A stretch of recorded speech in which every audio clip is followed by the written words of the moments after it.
I call on the Minister to wind up. You have till 5 o'clock, Minister. Thank you very much indeed, Presiding Officer. I thank all members for their contributions, and it is clear that Parliament retains high ambitions on climate change. I think all members who spoke in this short debate spoke of the value of the working group, and I'd particularly like to single out our Chair, Mike Robinson, for his efforts in keeping us on track, providing that... Order, members. Somebody is winding up a debate. I, for one, would like to hear him. Minister. He kept us on track and provided that external objectivity that was of value to the group, and I thank him very much indeed.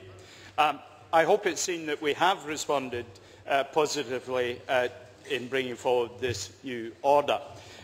Sarah Boyack said pilots cannot give certainty, and I absolutely agree with that point. But what pilots can do is give us a greater degree of understanding of the options that are in front of us. Not all pilots will have positive outcomes. And when a pilot has a negative outcome, as it may well do in some cases, that stops us pursuing something that's not going to work. So pilots will, I hope, continue right up to 2050 to be an important part of the way that we look at things. Jackson Carlaw's wife, I believe, can't wait to get him home tonight. Laryngitis is an opportunity she has long looked for. As I said in my opening speech, we do now have to focus on delivery.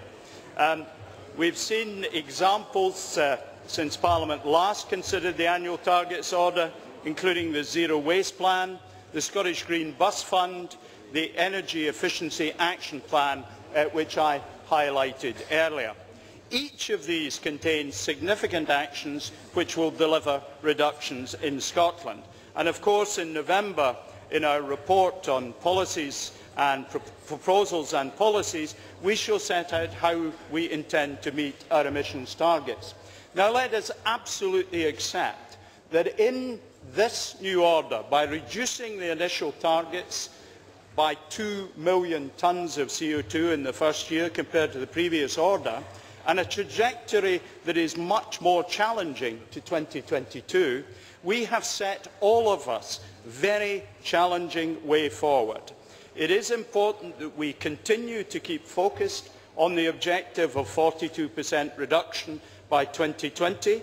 It is important that we continue to engage with people across Europe and the European Commission to get them to step up to the ambitions that we have to support us by reducing increasing their target to 30%.